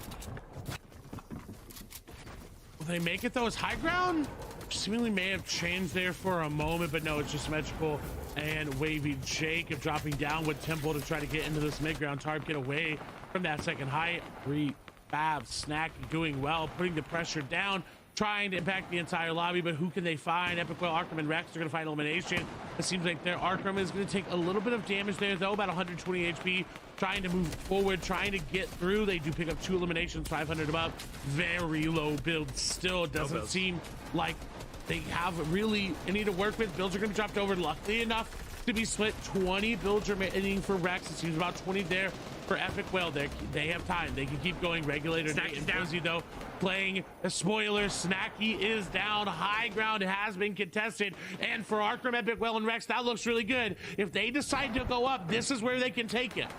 They don't have the builds to go up. That's the problem. If they go and commit, yes, it's pulling back over, but they need to find a way to get out there. It looks like Snacky just got a little bit too greedy. Now it's going to be on Reet and Fast to close it out, but they're more than capable of doing so. Only 2 eliminations so far from Arkham, Epic Whale, and Rex. We did see over on the other side that Reet was able to pick up at least one. Wavy Jacob also adding to his total. He's trying to climb his way up the leaderboard. As Symmetrical will end up being traded out. Yumi also ends up going down. However, they're going to put Symmetrical up on the shoulders. Arkham ends up getting knocked down. Good edit back on the other side, though, from Rex. It's going to end up getting the follow-up. That's Nate, the match number 1 winner. You can see our Rex trying to cover the side. He's going to dip back in the zone, knowing the siphon's there. They are still covering for Arkham, potentially looking to think if they can get a revive, but they might be putting too much investment into it and just need to let him go down. They will end up popping a shield. They are going to continue to carry to bring him along. There's a trio right on the other side of that wall. Arkham will end up getting confirmed over. You see Fast and Reet starting to work top to bottom. That's the 2v2 that's going on. Reet trying to get in the wall. He says, I want to end the era. I'm going to do it personally. He's going to drop down.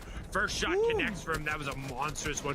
Put him right back on the back foot, but he is completely out of build, so he's pushing forward, just trying to navigate. Actually gets blocked off by his teammate, and it comes through. He's just still walking around the outside, following in Fab's footsteps, and doing a great job of it. But Epic Whale still there, still trying to find anything. Rex is going to go down there. Epic Whale going to find Wave. Where is he? What can he do? Again, this is great solo performances. That's going to be a nice knock there from onto Reed, rather. Temple now trying to do something as well. Epic Whale does now fall there in 4th place, but Reed going to go down fast. Going to be the only one remaining in a 3v1 with no shields remaining. Not a lot they can do, but hold on. But again, if you are on top and you consistently get 2nd places, you're going to stay there. But J Roses, Dog, and Zinx put together a phenomenal victory royale with double-digit elims. It's 11 eliminations in the victory royale, 52 points, and yet again, a second place performance coming through for Reet, Snacky, and Fav's high ground control all the way, but the eliminations weren't necessarily quite there yet. So we did see they've had a lead. They're going to keep climbing up on the placement points, but what does the leaderboard look like going into our final game on day number 1? Zeke, Panda, SPG, break it down for us. Thank you guys so much. Yeah, Sundown coming out with only 6 elims, but listen, a second place is still a second place. My goodness. For J Roses, James, and Zinc, 11 elimination victory royale. That's definitely going to put them up there, right? Put their name back into contention, and wherever they were before, this is a massive leap forward, SPG. Yeah, they're going to be moving up that leaderboard, and that's huge. Oh, yeah. Having a great end to that day, good for them, and it's really nice to see some plays work out for them, because not every play works out for every single trio, and we've seen that across the day. But Panda, I mean, your boys continue to do it every single game. Oh man, how I wish I could rub it in Kelly's face right now. You have no idea. But listen, the haters are gonna hate. Everybody said I was gonna be wrong. Everybody said that it was the Arkham Rex and Epic Whale show, but they haven't done or been their normal selves. And I'm actually kind of surprised. Like, I still had faith that they would be like a top 5 team, but they are struggling here in these games today. Could it be, well, I know personally it's a lot to do with Storm Surge, but could this be turned around in day 2? Will it be enough? I mean, we're going into the final game of the day here soon, so it's going to be tough, to say the least. Yeah, they've in the past have been a day 2 team, right? Like sometimes we see a trio come out, be very strong on day number 1, but not the other way around. But I'll put a hold on that as we got to focus in on Jelty and a reboot that happened in that game. Yeah, so Jelty and his trio was in second place heading into that match. Struggled. He was able to get his teammates up. You love a teammate that'll hit the reboot for you and put the team on your back, get you back in the game. The unfortunate part, though, for Jelty, Krizux, and Andy, they're not going to be able to get back into this one. Shortly after, they're going to get the reboot off. Well, let's say they ran into some not so friendly players in the lobby, and everyone saw that. The reboot is loud, there's the visual cues, and then everyone's like, all right, these guys just are coming out of Storm. Like, this is so free. I mean, this is the definition of putting a target on your head, right? When you make a ton of noise when the reboot goes off, when you fly in from Storm, that is basically every red flag for the players on the edge here to focus up and go after those players. And that's what they did. That's why Jelty and company ended up dropping there, not only early in that game, but dropping from 2nd to 5th place here on the leaderboard.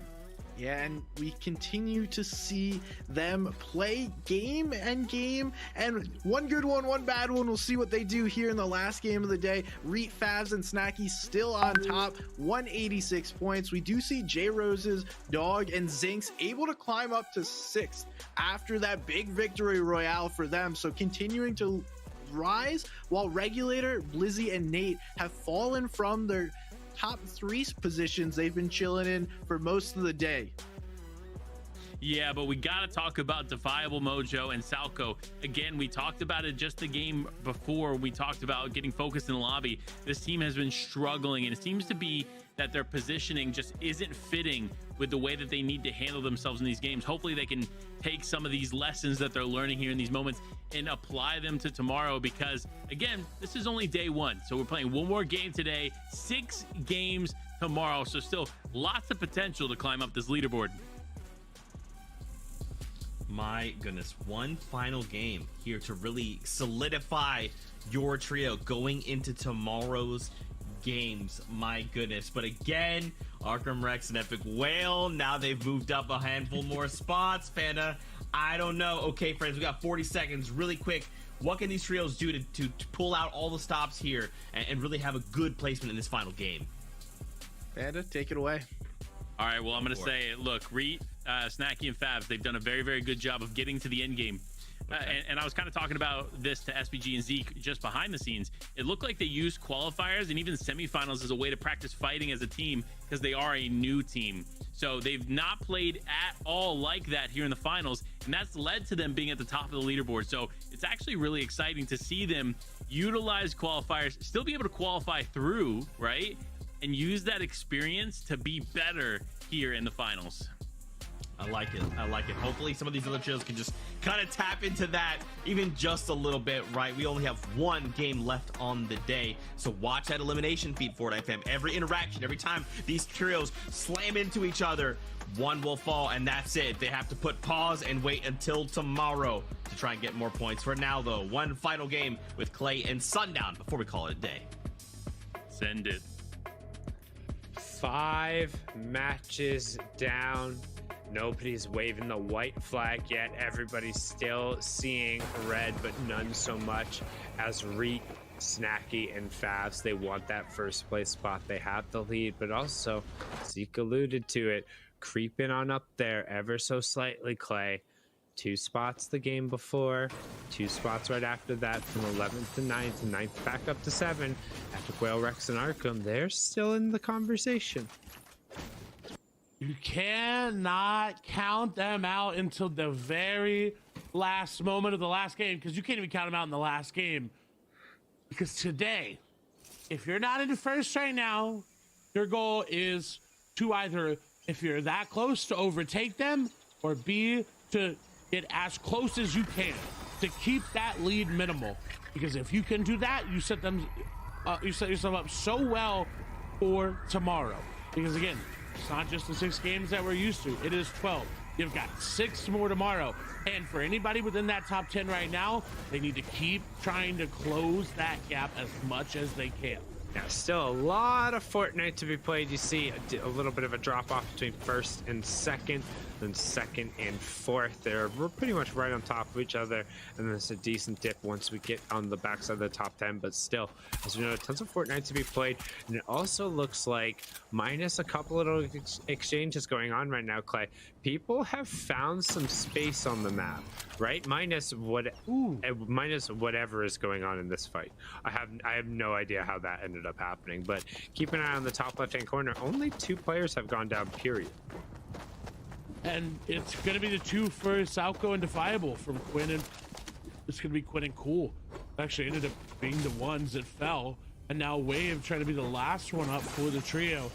Trying to grab those reboot cars eventually. They've got 5 minutes, so a lot of time. It takes no time at all to leave from Steamy and grab them up. Yeah, I mean, you can put that on the clock. You got forever. I mean, you can see the bottom right-hand corner. It's 2.5 minutes until this first zone even begins to close. So you have basically the entirety of the zone, and with it being 1 tick, any amount of heals means you can hang out. It's part of the reason why we've seen so many more reboots this season. It is viable to just wait, maybe go hit some rocks, kick some rocks, sit in a bush for a while, you know, check up on whatever you need to look at. As Wave, that's what he did. He hopped right on over to the island. He's going to whack some trees. I would always recommend going all the way back to the myth school of thought of never breaking something completely, because if it breaks, you'll change how it appears on the sight line. However, with the change of line of sight over there, he should be fine. But Salco's looking. He knows people like to skirt down out to that island, and he's going to tag him. He found Wave. Oh. They gonna let him go? No, there's no way. Okay, yeah. Salco going right over. Essentially gonna land right on top of it. But oh, wait a minute. Wave's got a big pump shotgun shot there. It's gonna take off a little bit of damage. Not as big of a pump as I thought. Oh, it is one of those epic or legendary pumps in the inventory. But all Salco has to do is not take a big chunk of damage, because once you go in a 2v1, even a 3v1, as soon as you start going in 1 by 1, player has a chance. They've got even bigger of a chance now, but as we see Mojo and Defiable, that big chance is immediately going to be eliminated, as Defiable gonna take him down. Well, the one thing that's beneficial, particularly in a man-up situation where a player's down, the other player can just kind of throw himself at him, knowing that they aren't going to be able to get the confirmation right. Like, you can trade out knowing that they're not going to get an instantaneous siphon going through in vanillas, actually finding a knock onto Bumboy. So some decent exchanges happening a little bit after the drop, but not necessarily seeing the confirmation come through. Boom, there it is. So we're able to separate them out. That's 2 points going over there to the winner. Still nuts to me that they're able to take away a match and win here in the finals. NAW with an incredible clutch to deny Reed the W there in game number 4. I mean, yeah, back-to-back second place is pretty good and has climbed them with the leaderboard, but right now Rodrigo trying to look for an angle onto Moose for DR Storm and making it looks like they're about face and go hunting for him instead. Oh, Solution just waits out perfectly there. Find the tags on the Moose and smartly disengages all the way up so that he doesn't get hopped on and is unfortunately going to fall down, taking no damage though. We'll be able to get back up to their teammates, and immediate disengage was called. The team is too far away to help them out. So they decide, no, we've got to go. We've got to keep rotating through. Rodrigo will move away. And again, it doesn't matter how big your lead is here going into the final game. It's a matter of how it ends up closing through. And so for Nigel, for Rodrigo, they are outside the top 10 and 14th place. They want to cut into that lead. They want to make it just a little bit smaller. Moving over G5RC, Antrax, and Altuo trying to find Asian feeds there on the other side. They are very weak, hopping in the box, not able to get it. The team is going to be there for the spray. They end up taking him down, and this again is another team that is outside that top 10 that really wants to put their name here in NA West. So this is a very good game for them to continue to try to build momentum. And that's largely what Game 6 is about. It's whatever points you're able to rescue going into tomorrow, trying to make your trio feel good, either about your game plan or about one particular fight, so you can go back, VOD review, try and figure out what kind of mistakes you can make. We've already seen some improvements, some adaptations being made, teams not necessarily falling below Storm Surge, being able to patch up those holes a little bit. And then also the question becomes, is there anybody you really can take advantage of who's around you, right? Is there maybe some cheeky eliminations you can kind of cheat out? Is there a spot on the map that's just completely open where you can steal a little bit more space because you'd expect somebody to rotate through there, but it's not happening? So now we're going to swing back on over with the reigning 4-time champs. The reign, though, could potentially be threatened, currently sitting on 122 points. We have 85 players remaining. This is match number 6 here. It's 6 of 6 on the day, 6 of 12. Chapter 2, Season 8 FNCS. My name's Sundown, joined by Clay Stelling. If you're up late, early morning, depending on where you are, wherever, thank you so much for watching and tuning in. The action has been incredible so far, and it really has been a question of, can Fav, Snacky, and Reed really push forward and hold on to this #1 spot? And that stat just speaks volumes of how Fav, Snacky, and Reed are playing. They're the only team with all 3 players in double-digit elims. Says, oh, wait a minute, Epic Whale going to be involved in an early game fight. It's going to be over at Boney Burbs. They're going to take down Former. There's 3 other trios here. There's a lot of players, and this is good. I like this early Storm Surge damage, extra loot. They're fighting early as a trio, not inside of Sweaty Believer. I like it. And one of the things they do fantastically when they are able to kind of section off one of the members and then get an elimination, they make great use of the leftover resources. They'll calculate out and they'll be like, all right, we have exactly 12 extra metal and 20 extra brick. Do we want to build out over the top of what we already have and edit back over there? Do we want to save that to tunnel out to a little bit of space? And they'll make the right decision in that regard. So it's a little bit of min-maxing that you don't necessarily think about, but on top of the 2 points, they have extra shield to then work with in case they need to go trade more Storm Surge. But since they do min-max so well on the down body, they should be fine at least for the first test. NA West showing us some storm fights here as Shallow and Sharp try to withstand the pressure from Novo, XLR, and Solo as they look to heal up with these sloppers and grab these elims. They're not, I don't think they're personally that far away if it's gonna end near the end of Weeping Woods. They should be able to make this rotation, especially with the double med kits here from Nova. We've got floppers as well. They should be able to make it in, but it's just awkward. They do get Sharp there, so now only one other player remaining on the other side. But again, anytime you're fighting in zone, it's just it's usually not worth it, especially now. Yeah, one ticket doesn't seem like a lot, but it ends up adding up. Yeah, excess med kits are nice, and you'll generally carry with them in case you have to avoid this situation. And luckily, along this path, there is a sizable amount of med kits, but you can see the shakedown is going to come through. So shallow, any amount of maybe ambush you'd be looking for a coverage from the zone is just going to be gone. The 3v1 pinch is going to come through. Shallow looking for the angle. XR also edits himself down, and they will pick him up to trios. Full knock, and a lot of solo riders down as well, because on top of those two trios, 6 other players have ended up being picked up. So plenty of solos and duos kind of running around there on the outside. Still need 8 more players to fall until Storm Surge will turn off. So we'll be keeping an eye on that as they begin their journey. Luckily for them, there is a couple campfires along this path, and most players are used to making this rotation at least in some way. A team that, for some, I think would be unlikely that they're up here, Jackveer, Bumboy, and Batman Booga.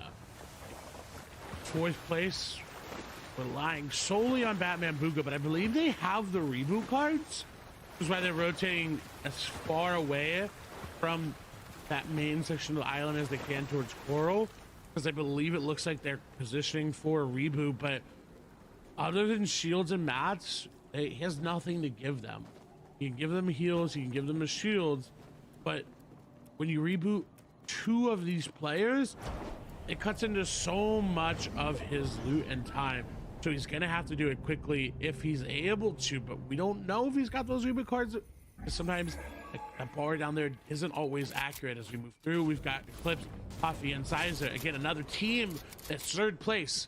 Their goal right now is A, try to overtake first, and then B, just try to keep that distance short. But you see their goal immediately on the right-hand side. They were only 30 above Storm Surge. That just ticked over to 6. And with 3 trios who are going to need to go down, Storm Surge kicked off in 90 seconds. They're going to need to look to start a fight, and they're going against this team right here. But they also have Reed and Co. opposite them right on the top of the drive-in movie theater, but they're going straight in. You can see Poppy holding the charge shotgun. Also has the epic pistol on the swap to try and get the wall-to-wall pressure. Will connect with the charge shot.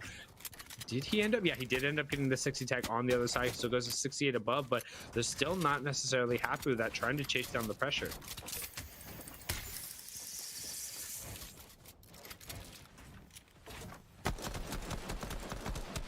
You can see bottom right hand corner, reboot is going off. He will be able to confirm back over and Coffee and them as they're able to just reset. They're now going to open up. What will they find on the opposite side? We see the number in the top left corner to just open up, and he is able to trade out with the pistol. Doesn't find any headshots though, so unfortunately they're going even in terms of bullets with an AR. Will net out on a loss of HP with the chug splashes though. The Storm Surge situation turned much better, and Arkham actually gets a knock on to Nigel. I'll be interested to see if the fight ends up getting confirmed, as it was Faf Snacky and Reet who ended up backing him down, but Reet just took a ton of damage right there. And unnecessarily at that, like, you've got Cabbages to get his HP back up, but again, anytime you use white heals early on is just so unfortunate. That, of course, for them doesn't seem like that big of an issue right now, as they are in first place, but they needed to not be too greedy, not to be over aggressive, and they really haven't been. They've been playing such phenomenal games, and this is not the Reed that we've seen where he makes these plays and ends up regretting it and going down. It's, hey, I'm gonna play aggressive, but it's in the late game. It's where I know I can get elims, and where I know if I go down, my team can still do well. And that is a different Reed. That is a scary Reed. That is a Reed that's in first place.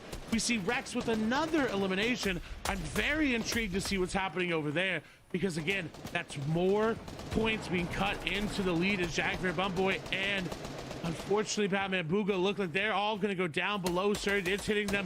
They're trying to run away. That elim just about to go over. Batman Booga just holding on, but no, they're down. That's fourth place out, and that opens up the window for those below. I can add a little bit of room here in match number 6 to catch up. Ranger, no W plays, and Vanilla's trying to potentially get on the wall there of Nitrix on the other side. They're still actually getting hit by Storm Surge, so they should know if they're able to just hold off the damage to get any amount of tags, they will be the ones who end up getting eliminations. Unfortunately, Nitrix just ends up going down straight through to Storm Surge. Hawko will end up being picked up. Angel has barely any HP, and he will then get confirmed. A straight AR bullet coming through. Mystery Kono getting the Benefactor. That's 2 free points dropping right on top of his head, so he's going to feel very happy about that. Here are Arkham, Epic Whale, and Rex. We've seen them in the feed. I guess is they're somewhere here to the south, or they're all the way in the middle already. We move back over to Faz and Snacky again, first place there, holding such a great position on zone as well. At the bottom, just letting you know today that there have been 16 different teams in the top 10. It's quite the shakeup. It feels like every single match and after every single one, the top 10 shakes up so much that it makes sense that there's 16 different teams that have been there. That's almost half. Or it's over half, actually. Yeah, being able to get a little bit of representation towards the top, but also at the same time, there's been a few teams who have been mainstays in there pretty much the entire time, and most of the changeover happening towards the bottom, but that's generally how that statistic would work anyway. You can see down in the little river basin, that's the answer to your question. There's Arkham, Rex, and Epic Whale postured up, midi right towards the side. You do have our previous match winners over with a decent angle on them. However, Wavy Jacob, Symmetrical, and Temple, they've been raining shots down from above, currently sitting in second place. Everyone has also gotten that +5 points coming through from the additional placement points of top 24. So right now, everyone's just waiting. We will see where the 4th zone pulls, which is going to dictate a lot of this end game, given the terrain, and we're going directly on over towards that northeast corner. So a decent pull for a lot of the lobby. Maybe Jacob and Symmetrical, along with Temple, I think benefit a lot more than anyone else because everyone near Arkham, Epic Whale, and Rex have to rotate through them, and they have angles on all of them.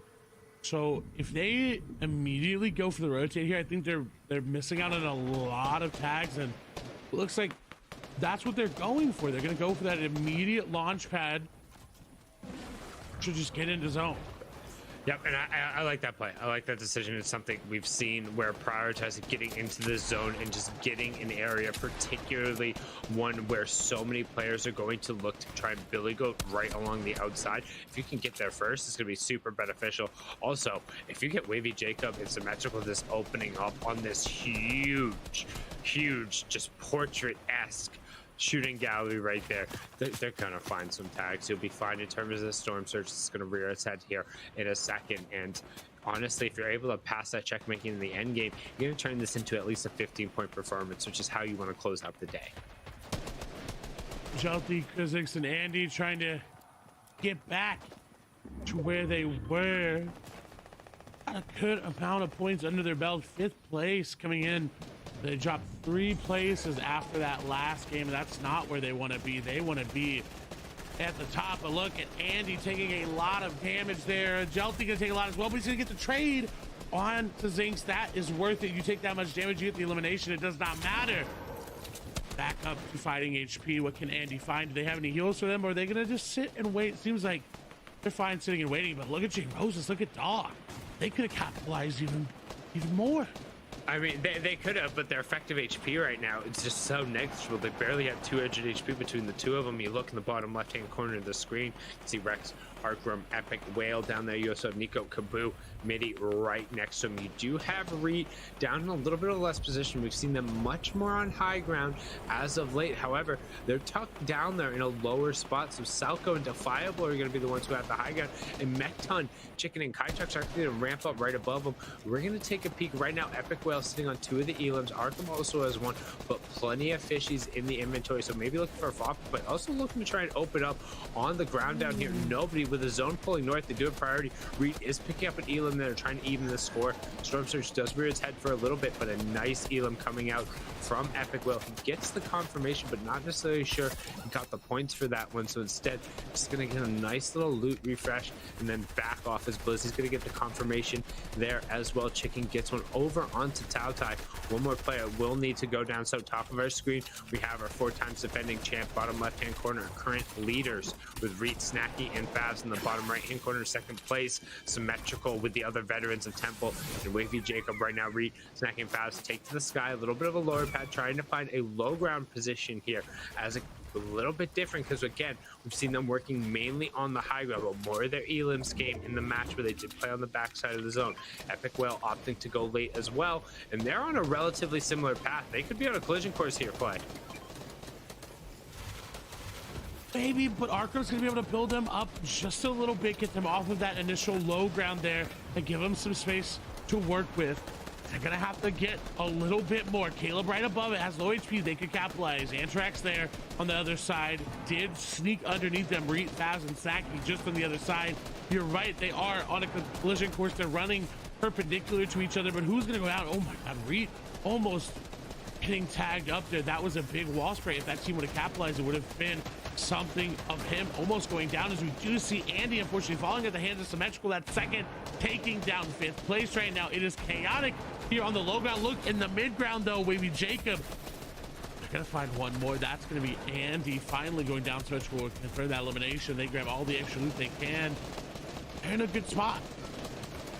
And you can see everyone's posted up right towards this little high ground stuff. Epic Whale was also able to get a confirmation. They're still hip to hip, and again, they're set up. He's now trying to put a little bit of the burden onto his back. J Roses will get a knock onto Jelty, trying to get the confirmation over Zero. So down to 46 players. We're into the cascading placement points. This is it for day number 1. Players are trying to put a stamp on it. They want to move up that leaderboard. They want to get whatever room they can. And right now you can see there is plenty of heals. They're trying to separate out the launch pad. So Epic Whale's going to stay mostly in the safe area until he knows he's able to go up. And they're probably going to look to have a challenge here as the zone is going to move out and away. With this zone moving out and so 46 players being up, Storm Surge is a very real threat depending on how many players fall here. No real definitive high ground control as all of the launch pads are taking to the sky. Someone seems to have it, but who is it? It's going to be Mojo up above with Salco and Defiable. Gonna be solo tarping out. That is awkward. If someone looks for it there, Nate and Blizzy making their way on through. Fast is at the front side of his own. Snacky in the middle. Reed is at the back. They're all together. From Epic Well and Rax together as well. This is great for them. If they can keep it together and keep rotating, they should be good. 48 above. Finally, we hop on them. Win an in-game above Surge. And look, they're looking for that high ground. They have it. Rex wants 24 it. above. 64 below. That's what I'm saying. You said finally we hopped on with them when they were above Surge, but I was saying, are they that above Surge? But luckily the shot's being traded up. High ground gets ripped away. Great about face, top of the screen. That's Rexico going, but Reed now operating where he does best in the low ground. That's the bottom left-hand corner. They got the chili chug splashes popped onto him, and then Wavy Jacob is in the bottom right-hand corner screen. As we get into our final top 10, Storm Surge now finally turns off. 7th zone almost closed. Can they do? Who is gonna find that one breaking point of this lobby? Because it seems like these trios have not met or found it yet. They are just slowly making their way on through, just trying to stay up for as long as they can. Where is it gonna happen? Who is gonna go down first? Reed may be the one to do it. Taken down though. Coffee will get traded out. Reed still up, still operating. 3 eliminations. That was great. Another elimination. We will find more. Wavy Jacob on the backside is gonna lose tempo, trying to trade it out. Not gonna be able to do so. It's gonna be symmetrical. That doesn't. Rex takes a lot of damage. We'll be able to heal back up. We'll hop back on board here with them. They've got chug splashes, they've got room, they've got mats, and they've got time.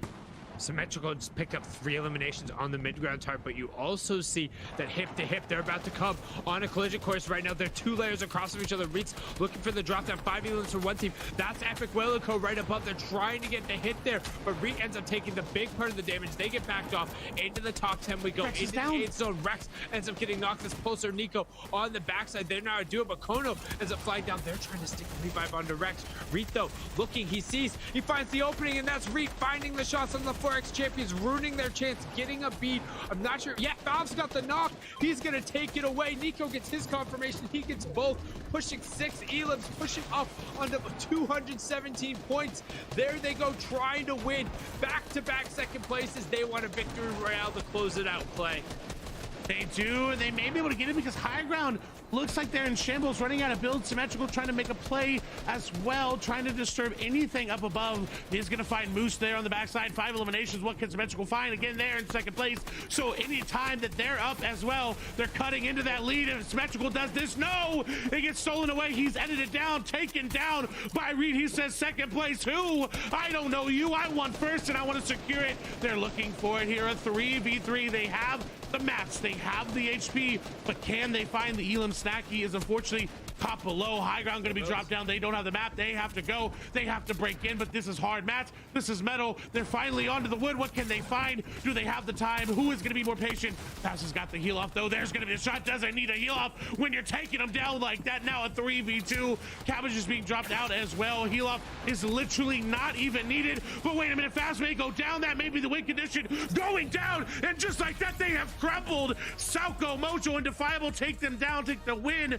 But overall, they're going to end up in first. Ripped away at the last moment. They tried to unleash the heels, but in the moment when he dipped out in the storm, he was met with the Durburger. The sleep paralysis demon said surprise, dipped around the backside and able to close it out. But when you turn and pause and look for a second, that's 3 straight second place finishes. That's a bunch of points. It's going to open up a huge lead for them, and they couldn't ask for a better start. We couldn't have asked for a better day of Fortnite, but thank you guys so much. My name's Sundown. Been joined by Clay Stelling. That's it from us. We're going to kick it on over the desk to take it home. Zeke, Panda, SBG. It's all yours. Thank you guys so much. My goodness, the last game of day number 1 of finals, and Sundown is right, another second place. I know, Panda, I know. And now I can't control myself. I feel like I'm Team Stacky, Reed, and Fabs. Listen, if it goes wrong, actually, I said this at the top of the show, I'm playing the field right now, so I'm in a win-win situation regardless. Hey, Defiable. What were you saying, SVG? I was just hyping you up. Your prediction's working just like Panda's. That's right. SPG, always the team player, always playing all sides. I respect that. We're gonna relive the victory royales, excuse me, from the day. My goodness, there's a lot at stake here for NA West. This could very well be the first time Akram, Rex, and Epic Whale are dethroned. And the tricky part is there's now so many teams in their way that could very easily also slow them down. Whereas in the past, no one can keep up with them, SPG. But now, I mean, this is a different time. We're in the future. It's happening. Man, it looks like Reet, Fabs, and Snacky are by far the team to beat here in this FNCS. I mean, 3 second places, a victory royale, another top 5 placement. I mean, these guys seem just unstoppable today. And the more we talk about them behind the scenes and what they're doing, it is just so perfect. They're playing every position well, and even though they don't get the end here, Salco, Mojo, and Defiable able to get themselves up. That's actually a big swing for these guys. Let's take a look at the leaderboard, and hey, Panda, I'll let you take this one. The Kings are dethroned after day 1. I'm just kidding. Look, they're not done yet, right? But look, Arkham, Rex, and Epic Will have climbed up to the 4th spot on the leaderboard, but let me be clear.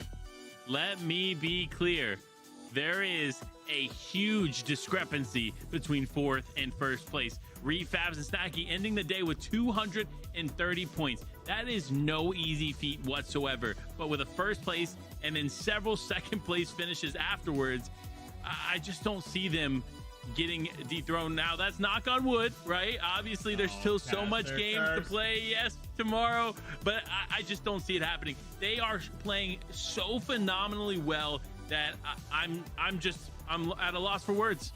Hey, Panda, one thing that we have to recognize is how well symmetrical Temple and Wavy Jacob are playing. They put up 200 points themselves. That went under the radar, and they have been playing so well. Just like the first places or the second places from Reed's team, they've been getting third places right behind them. And 200 points on any other region is incredible. And we see it here, but it's being overshadowed because of the performance. So shout out to that trio.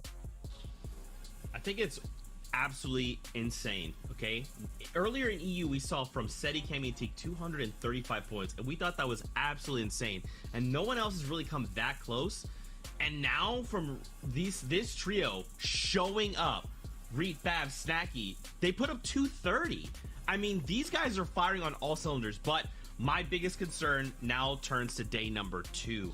Can they translate that into day number 2? Because for all we know, they come in tomorrow and they can't get jump started, and then they're just gonna kind of freeze in that moment. So what I'm really hoping, because we know Arkham Rex and Epic Whale, they are coming online tomorrow. It's going to happen. Unless the lobby decides we have to dethrone these guys finally. Reed and company, just go. We'll hold them off. It'll buy them maybe one round, but this is gonna come down to the wire in tomorrow's games. Fortnite fam, this is the conclusion of NAS as far as day number 1 is concerned, but don't forget, we have day number 2 tomorrow. Finals from NA East, from EU, NA West. Make sure you come back tomorrow for more action here from the FNCS. We love you guys so dearly. Please give these two incredible gentlemen a follow. Give Clay and Sundown a follow as well. With all them, this just ain't possible. We love you guys, and we'll see you tomorrow for more action from the FNCS. Until then, we'll see you guys on the Battle Bus. Beep, beep. Reed's gonna use that blast door to try to get into the build. Snacky there as well. They're hopping on. They have to go aggressive. This is where Reed dominates 2. You're right. Where's number 3, 4, 5, 6? It feels like Reed can get all of them. Matt's gonna come through. They got the siphon. This is great. Reed needs it on the low. They've got to be careful.